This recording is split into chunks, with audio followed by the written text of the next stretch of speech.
पनवेल महापालिकेच्या माध्यमातून आज एकाच वेळेला विविध उपक्रमांची सुरुवात होते।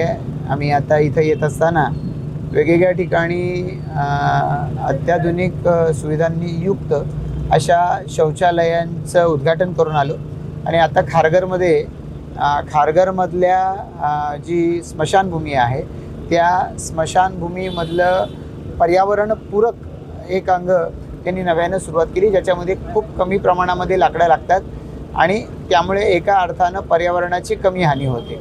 अशा पद्धतीची स्मशानभूमी आणि या ठिकाणी आपण जिथे उभे आहोत या ठिकाणी प्राण्यांचं अंत्यसंस्कार केंद्र अशा पद्धतीची रचना केली। याचं आज भूमिपूजन इथं होतं। लवकरच ते अशा पद्धतीचं केंद्र इथं उभारलं जाईल। मला पनवेल महापालिकेचं अभिनंदन करायचं आहे की त्यांच्या माध्यमातून आज एक मोठं पाऊल या ठिकाणी उचललं गेलेलं आहे की ज्यामुळे पनवेल आणि परिसराचं पर्यावरण सांभाळलं जाणार आहे। प्राण्यांच्या अंतिम संस्काराच्या बाबतीमध्ये तर मुंबईनंतर पनवेल अशी महापालिका पहिली आहे की त्या महापालिकेमार्फत अशा पद्धतीची सुविधा निर्माण करून देण्यात येते। याबद्दल मी महापौर, आयुक्त आणि आमच्या सगळ्या नगरसेवक सहकाऱ्यांचं मनापासून अभिनंदन करतो। निश्चितच, कारण बऱ्याच वेळेला आपण पाहतो की अलीकडच्या काळामध्ये अनेक लोक हे समाजामध्ये वावरत असताना देखील काही ना काहीतरी कारणामुळे नोकरी धंद्या रोजगाराच्या निमित्तानं असेल तर ते एकटे राहतात। अशा वेळेला प्राण्यांची त्यांची मैत्री जडते। असे प्राणी हे त्यांचे जीवाभावाचे होतात। आपल्याकडे ग्रामीण भागामध्ये आपण पाहतो एखादा बैल त्याचे अंत्यसंस्कार आणि त्याची पुण्यतिथी हे सुद्धा साजऱ्या होतात। शहरामध्ये सुद्धा कुत्रे मांजरं हे दैनंदिन लोकांचे सहकारी झालेले आहेत, त्यामुळे त्यांच्याशी त्यांच्या भावना जोडलेल्या असतात। अशा प्राण्यांचा मृत्यू जेव्हा ओढवतो त्यावेळेला त्याच्या जर दहनाची जर आम्ही तरतूद केली नाही तर कुठे ना कुठंतरी ते अयोग्य पद्धतीनं हे दफन केले जातील आणि त्यातून समाजालाच त्रास होईल। आणि त्यामुळे महापालिकेच्याकडे अशा खारघरमधल्या प्राणीमित्रांनी विशेषत्वानं मागणी केली। आम्ही या व्यासपीठावरून त्यांचा सत्कार पण करणार आहोत आणि या सर्व अशा पद्धतीच्या प्राणीमित्रांच्या माध्यमातून आज हा प्रकल्प याची सुरुवात होते, याचा मला सुद्धा आनंद आहे। नाही, आता ज्या पर्यावरणपूरक अशा शवदाहिनीचं आपण उद्घाटन या स्मशानभूमीमध्ये खारघरच्या करून आलो। तिथं संकल्पना तीच आहे। इथे गॅसची शवदाहिनी उपलब्ध आहे। पारंपरिकरित्या 4 त्या ठिकाणी कॅबिनेट आहेत की ज्याच्यावरती आजवर आपण जे परंपरागतरित्या अंत्यसंस्कार होतच होते, दहन होत होतं। पण आता ही जी पर्यावरणपूरक म्हणतो आपण त्या माध्यमातून कमी लाकडांमध्ये ह्या जे शव आहेत त्या शवांचं दहन होईल आणि त्याचबरोबरीनं ज्या वेळेला अशा जाळलं जातं त्यावेळेला वेगवेगळे वायू हे पर्यावरणामध्ये सोडले जातात। हे वायू आता तसेच न सोडता त्याच्यावरती ट्रीटमेंट होऊन मग ते वायू सोडले जातील, जेणेकरून पर्यावरणाची कमीत कमी हानी होईल।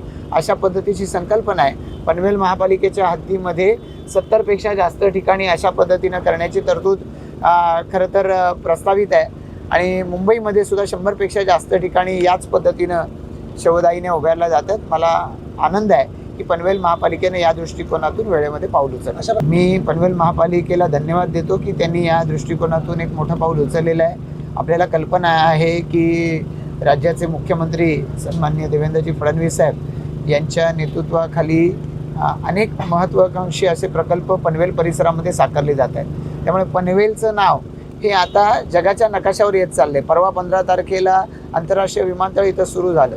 आपल्या परिसरामध्ये अनेक महत्त्वाकांक्षी प्रकल्प जर होत असतील तर इथे असलेल्या ज्या आस्थापना आहेत, मग ती महापालिका असेल, सिडको असेल, यांनी या मुख्यमंत्र्यांना अपेक्षित असलेल्या या परिसराच्या प्रतिमेनुरूप काम करण्याची आवश्यकता आहे। मला आनंद आहे या अनुषंगानं महापौर नितीनबाई असतील, त्यांचे सर्व सहकारी आहेत किंवा आयुक्त आणि त्यांचे सर्व प्रशासनातले अधिकारी मंडळी आहेत की या अनुषंगानं हातात घालून काम करत आहेत। हे काम अधिकाधिक लोकांना सुविधा देणारं ठरावं अशाच माझ्या लवकरात लवकर चांगल्या स्वरूपामध्ये साकारला जावा या दृष्टिकोनातून आपण सगळेजण आग्रही आहोत। मला अपेक्षा आहे की जसं पनवेल आता आंतरराष्ट्रीय नकाशावर येत आहे तसं हे विविध उपक्रम हे पनवेल महापालिकेच्या हद्दीमध्ये राहणाऱ्या नागरिकांना भूषणास्पद असे ठरावेत अशीच आमच्या सगळ्यांची इच्छा आहे की महापालिकेचा हा कार्यक्रम आहे। महापालिकेच्या माध्यमातून असे कार्यक्रम सातत्यानं घडत राहतात. ज्या वेळेला खूप मोठ्या प्रकल्पाच्या किमतीचे असे होतात त्यावेळेला अशी मंडळी वेळ देऊ शकतात, अन्यथा त्यांच्या शुभेच्छा या पालिकेच्या पाठीशी नेहमीच आहेत. मुकादम साहेब, पक्षनेते, आमचे अत्यंत जवळचे मित्र श्री बिनेदर साहेब, सर्व नगरसेवक, सर्व पत्रकार मित्र हो आणि सर्व नागरिक हो, पर्यावरण हा अत्यंत महत्वाचा आपल्या आयुष्याचा मोठा अंग आहे. केवळ पर्यावरणाच्या अनुषंगाने काही करतोय असं आपण दाखवायचं का ऍक्च्युअली काम करायचं. महानगरपालिका मान्य आमदार साहेबांच्या मार्गदर्शनाखाली गेली 2 वर्ष आम्ही जे कार्यक्रम उपक्रम करतोय त्या अनुषंगाने थोडक्यात आपण विहित करतो. महानगरपालिकेने मियावाकी प्लांटेशन फार मोठ्या प्रमाणात सर आपण केले.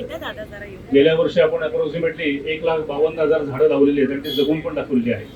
त्याचे दृश्य परिणाम आता आपल्याला रस्त्याच्या बाजूने दिसतीलच, पण ह्या व्यतिरिक्त आपण पळसवाडीला फार मोठं प्लांटेशन केलंय. त्याची देखील आपण सर सगळ्यांपुढे आम्ही लवकरच त्याच्याबद्दलचे चित्र वगैरे ते आपल्यापुढे आम्ही सादर करू. आज या ठिकाणी पर्यावरणपूरक शवदाहिनी आपण या ठिकाणी आता उद्घाटन आपण ते केलं होतं. त्याच्याबद्दल थोडक्यात सांगायचं आहे.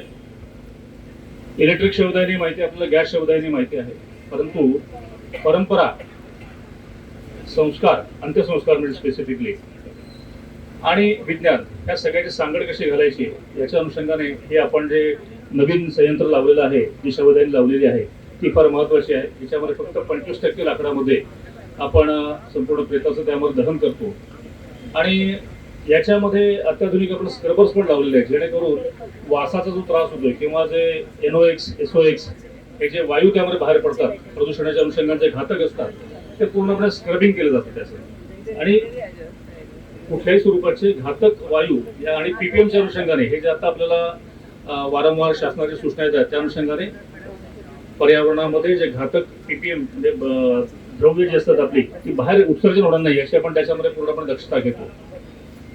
त्याच धर्तीवरती आता आपल्याला देखील मगाशी माननीय आमदार मोदींनी जे सांगितलं की पेट्स, पाळीव प्राणी हे अत्यंत आपल्या जीवाभावाचे मित्र आहेत आणि त्यांचा सन्मानजनकरित्या आपण त्यांच्यावरती अंत्यसंस्कार करणं हे केलं आवश्यक आहे. तर ते कशा प्रकारे केलं जावं त्याच्याबद्दलचं जेव्हा आम्ही अनेक श्वानप्रेमी किंवा पाळीव प्राण्यांचे मित्रमंडळी यांनी आम्हाला जेव्हा त्या बाबतीमध्ये सारखी विचारणा केली, आम्हाला त्यामध्ये काही नवीन कन्सेप्ट पण सांगितल्या होत्या, त्या अनुषंगाने कशा प्रकारे करता येईल ह्याच्याबद्दल आम्ही शोध घेतला आणि मग त्याच्यामध्ये पर्यावरणपूरक अशा प्रकारची क्रिमेटोरियम आपण त्यामध्ये करू शकलो. पाळीव प्राण्यांच्या शवदाहिनीच्या अनुषंगाने आपण ह्या पद्धतीनेच ते नवीन संयंत्र या ठिकाणी लावण्याचं आता आपण भूमिपूजन करतो आहोत.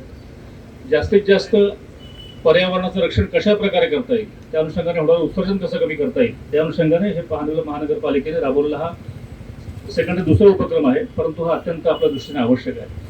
महानगरपालिकेने संपूर्ण महानगरपालिका हद्दीमध्ये 71 आपल्याकडे एकूण स्मशानभूमी आहेत. या संपूर्ण स्मशानभूमीच्या विकासाचा आपण आता प्लॅन केलेला आहे आणि टप्प्याटप्प्यामध्ये आपण त्यामध्ये जातोय. त्याच्यामध्ये पहिल्या शवदाहिनीचं आपण या ठिकाणी आज केलेलं आहे.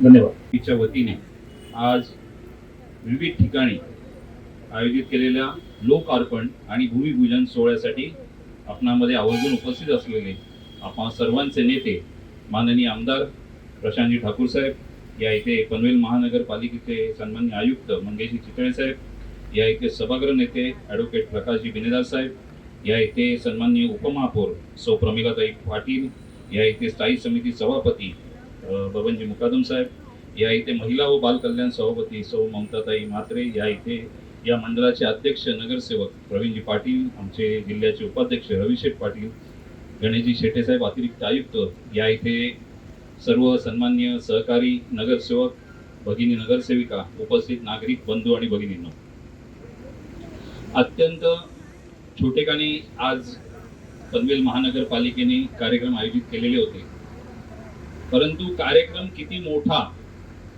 याचा विचार न करता तो लोकहितासाठी आहे ना याची खात्री असल्यामुळेच आज ज्यांचा अमूल्य वेळ असतो, ज्यांचा प्रत्येक मिनिट हा महत्वाचा असतो, असे सन्माननीय आमदार प्रशांत ठाकूर साहेब यांनी आपल्यासाठी वेळ दिला, त्याबद्दल सर्वप्रथम आपल्या सर्वांच्या वतीने माननीय आमदार साहेबांचे मी आभार मानतो. आज विविध ठिकाणी आकांक्षी शौचालयाचं लोकार्पण झालं, त्याचं उद्घाटन माननीय आमदार साहेबांच्या हस्ते अगदी आम्ही शॉर्ट नोटीसमध्ये त्यांना सांगितलं, विधाजी साहेब आपण एकदम शॉर्ट नोटीसमध्ये सांगितलं, ते कालच सांगितलं आणि आज त्यांनी ते आमंत्रण स्वीकारलं आणि त्याचं उद्घाटन आम्ही खांदेश्वर मंदिराच्या ठिकाणी आज जिथे तलाव आहे आणि तिथे अनेक लोक नागरिक जॉगिंगसाठी येत असतात आणि काही दिंड्याही तिथून चालत जातात, त्या ठिकाणी आमदार साहेबांच्या हस्ते करण्यात आलं. त्यानंतर नवीन पनवेलला ॲडव्होकेट प्रकाशजी बिनेदार असतील, प्रमिलाताई उपमहापौर यांनी कळंबुलीला केलं आणि आमचे कामोठे मंडळाचे अध्यक्ष विकास गरत यांनी कामोठे इथं केलं.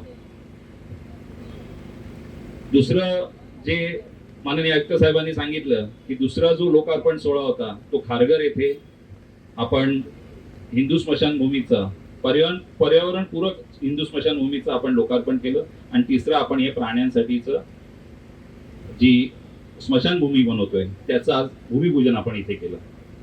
2017 साली लोकनेते माननीय रामशेठ ठाकूर साहेब यांच्या मार्गदर्शनाखाली आणि माननीय आमदार प्रशांत ठाकूर साहेब यांच्या नेतृत्वाखाली भारतीय जनता पार्टीचे तब्बल 51 नगरसेवक निवडून आले. 2017 ची परिस्थिती या पनवेल महानगरपालिकेची अतिशय वेगळी होती. ग्रामीण भागातून शहरी भागामध्ये प्रवेश झालेले आणि सर्वच नगरसेवक पनवेल महानगरपालिकेमध्ये नवीन असलेले, परंतु त्यावेळेला माननीय आमदार साहेबांच्या कुशल नेतृत्वाखाली आपण अनेक विकासोपयोगी कार्यक्रम त्यावेळेला राबवले.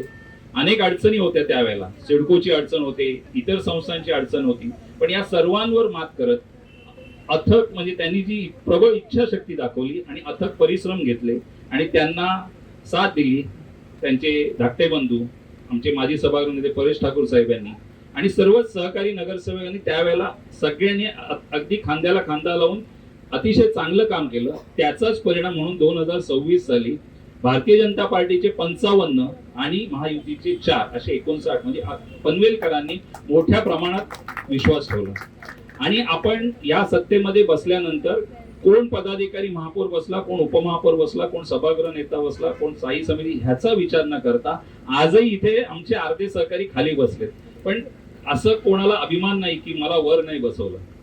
ही जी वृत्ती माननीय आमदार साहेबांनी आमच्या अंगामध्ये भिनवली आहे की बसायचं मानाचं ठिकाण नाही मिळालं तरी चालेल, पण कामाचं मात्र मानाचं ठिकाण हे निश्चितच मिळालं पाहिजे. त्यासाठी आज जे सहकारी बसले त्यांचाही मी खरोखर मनपूर्वक आभार मानतो. आपणही सर्वजण लोकहितासाठी सातत्याने प्रयत्न करत असतो आणि आपण जसं मी तुम्हाला सांगितलं की 2017 साली आपण चांगली लोकहिताची कामं केलेली आहेत. माननीय आमदार साहेब त्यांच्या भाषणामध्ये उल्लेख करतीलच, पण आज 2026 आहे.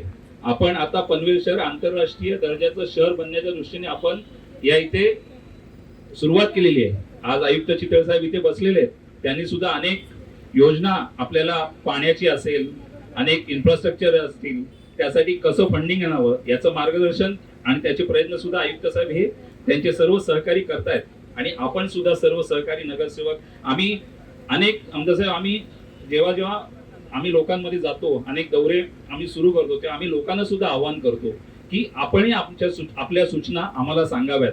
कदाचित ज्या चांगल्या गोष्टी आमच्या नजरेमध्ये दिसत नसतील, परंतु कदाचित त्या नागरिकांच्या निदर्शनात आल्या असतील तर त्यांनी आम्हाला जरूर कळवाव्या. मी प्रत्येक दौऱ्यामध्ये मी नागरिकांना आवाहन केलेलं आहे की आपण आपल्या सूचना आम्हाला दिल्यास आम्हाला त्याप्रमाणे चांगलं काम करण्याचा प्रयत्न करता येईल आणि आमचे सर्व सहकारी यासाठी कटिबद्ध आहेत. आपण निश्चितच 2026 ला ज्या पद्धतीने निवडून आलेलो आहे, 2017चा आदर्श घेऊन आपण 2026च्या या बॉडीमध्ये आपण निश्चितच सर्वजण आमदार प्रशांत ठाकूर साहेब यांच्या नेतृत्वाखाली चांगलंच काम करणार आहोत याची मला खात्री आहे आणि हे सर्व तुम्ही कराल याची अपेक्षा व्यक्त करून मी थांबतो. जय हिंद, जय महाराष्ट्र.